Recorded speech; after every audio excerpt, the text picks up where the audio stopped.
As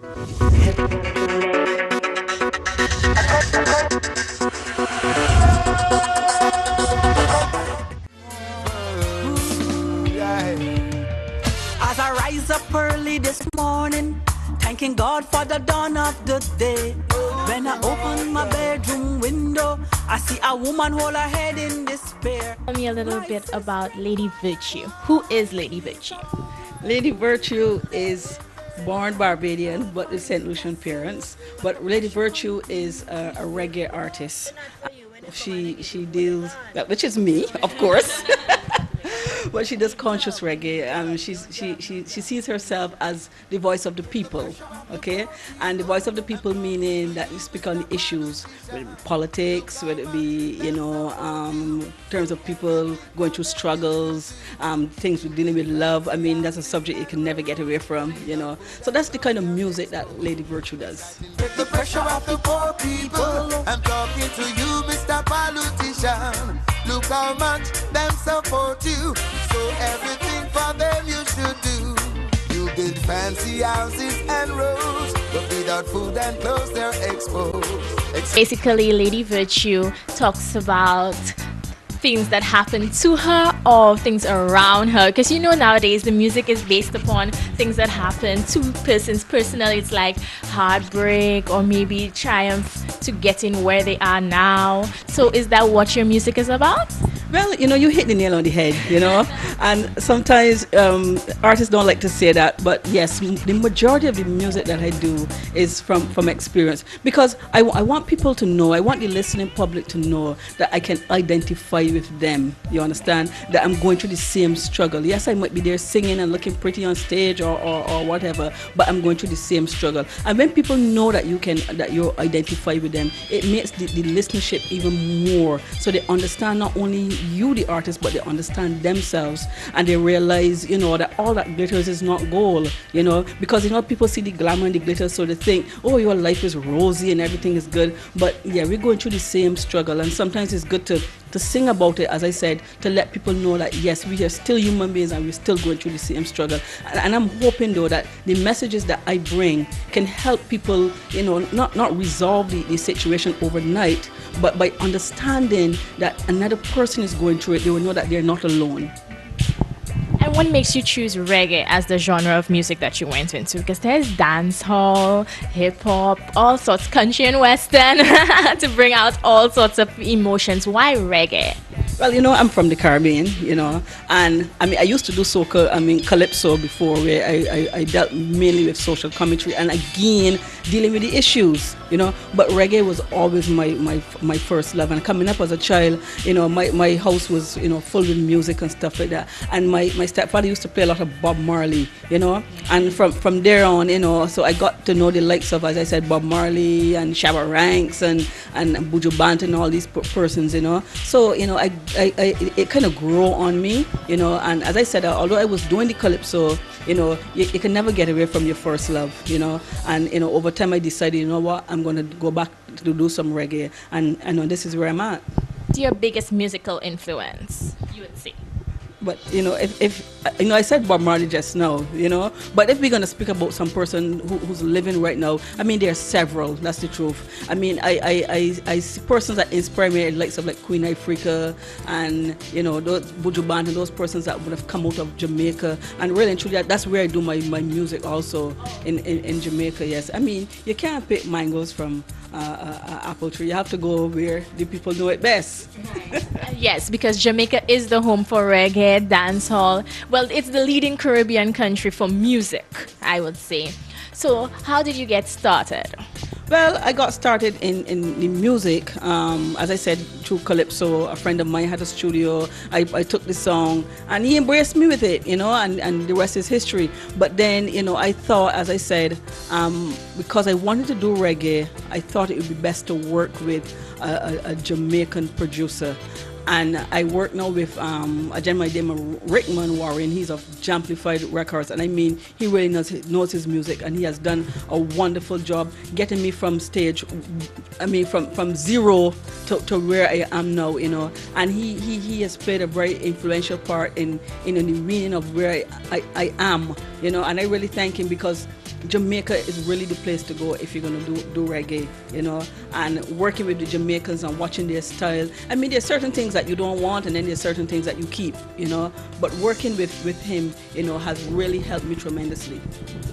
So paint me a day in Lady Virtue's life. A day? Well, I'm not Lady Virtue. I mean, every minute, every hour, I am still Juliana Seeley. Tell me about it when you go to studio, your first time performing on stage for a live audience, or your first music video. Tell me, how was that experience? Because it must be overwhelming. Of course it is overwhelming, and any artist that doesn't think it's overwhelming, but it to me is a sense of fulfillment for me. There's some things in life that you want to do, and sometimes your parents or somebody telling you don't do that, but this fulfillment when you does decide to do it. And to me, reggae is a fulfillment. And going to Jamaica and going to the studio, sometimes when I go to Jamaica, I feel like as I'm going to Africa. That's the truth. I just feel all the roots, and I feel the vibes when I go in there. But going there to me is a tremendous experience, and I'm glad that God, and I'm so thankful to God that He's been able to take me through this journey. And what He has done is put the right people, in there to help me. I mean, there were people who would hurt you, and there were people who will love you, but at the end of the day, it's still the right persons, because everybody have their part to play. After all is said and done, cost of living keeps holding us down. Boy, take the pressure off the poor people. I'm talking to you, Mr. Politician. Tell me about your first time on stage, your first performance. I can't remember my... You can't remember your first... That's supposed to be locked in your head. Your first performance in front of millions of people watching, and they'll be like, who is this? What is she coming and do? And what builds your courage? What made you be like, okay, I can do this? And you stepped out there and you were like... I'm still building my courage. Me, naturally, I'm a very shy person, and it really took a lot for me to do this, But my first time on stage was like, okay, am I going to remember the words? Is the people going to like me? Because all these things go through, even before you go on stage, all these things come through your mind, Because,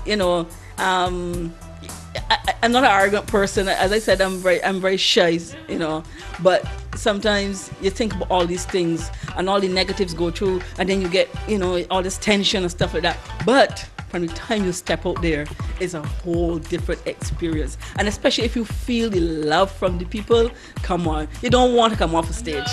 No, not at all. I could only imagine the hype you would be feeling. Was your first performance in Barbados? Yes, I mean, that's pretty much the same, Sometimes to perform in front of your home crowd or sometimes is the hardest, because these are people that that is going to see you the next day, and they're going to tell you not only the positive but the negative, But, that's why you have to be strong as a person, and know that this is life.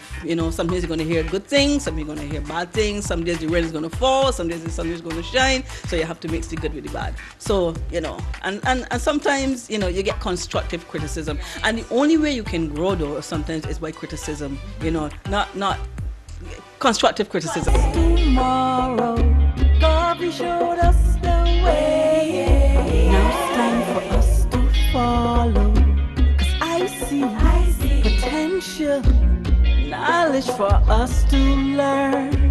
Crime and violence, wake up and see your worth. More and more, you're worth it. More and more, you deserve it. More and more, you're worth, and so much more. Did you enjoy our jazz festival? I am here for jazz. I mean, I'm not only here for jazz. I mean, St. Lucia is like a home away from home, So I'm here this time just for the jazz, for the warmth of the island, for the people, and for family, So when I come to St. Lucia, it's not just for one thing. It's a multiple of things, And I really enjoyed it. But from the time I sat home in Barbados and I heard that Jimmy Cliff was performing, that was it. Because in my opinion, Jimmy Cliff is a legend, And I had to see this guy perform. And taking that trip coming to St. Lucia to hear Jimmy Cliff, I think I got every cent worth of it. That's the truth. I really enjoyed Jimmy Cliff. I mean, this guy is about like what, 70? And this guy is so energetic on stage. And I mean, there's so much, and myself as an artist, there's so much to learn from a person like that, you know.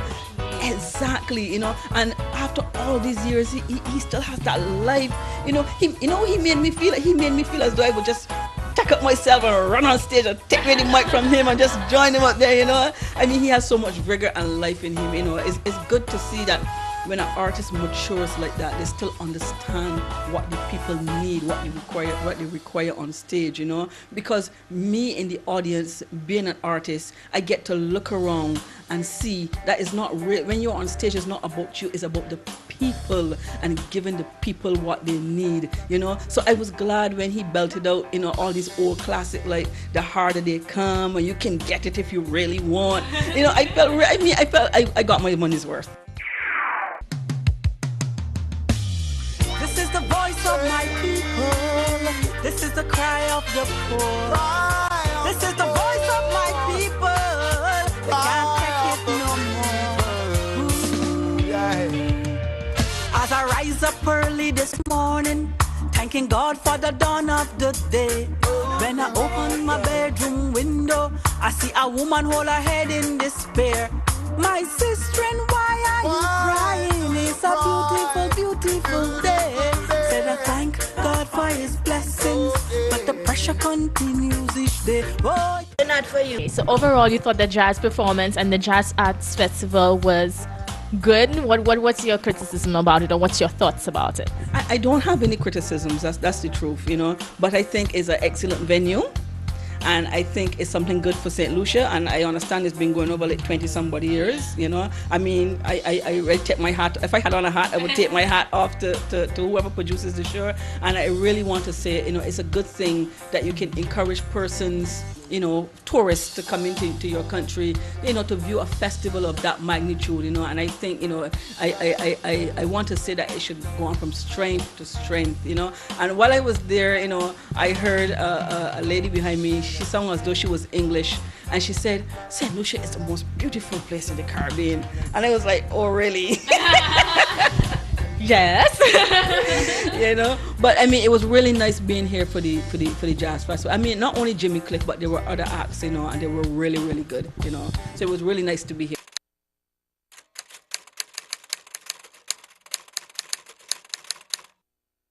Look in the mirror and you'll see what you're worth. This is a sound straight from my heart to all my people struggling. Stand up and know just who you are. We all have our purpose. Ooh, yeah. I tried to find myself inside the midst of trouble. I tried to meditate. There's something I can't ignore. People suffering, struggling. I see your hurt, crime and violence. Wake up, I see your word. More and more. Group, it would have been Florida. And that's another thing I would want you to know. Do you think that if you're reaching the younger persons in your kind of music, or do you believe that you're more suitable for mature crowd? I would say I cater for everyone. That's the truth. And the good thing about the music that I'm doing, as I said, it speaks to, I speak as the voice of the people. And the voice of the people is not only mature persons. A lot of people don't understand that young people have a voice. And when you sing about love, and you sing about politics, and you sing about the issues of the day, that affects not only young people, that affects not only our old people, but also affects our young people in society. Everybody has to deal with love issues. I mean, from the time you're 15, 16, and you see this young guy that you like, or a young girl or whatever, you know, that's love, you know. Exactly, and our happiness also. And I mean, you sing a song about love, and immediately somebody in the audience can identify it. Why identify with it? Whether it's a heartbreaking song or whether it's a love song, you know, everybody can identify it with love music. Yeah, you can. This is Lady Virtue, and you're watching the Visitors Channel.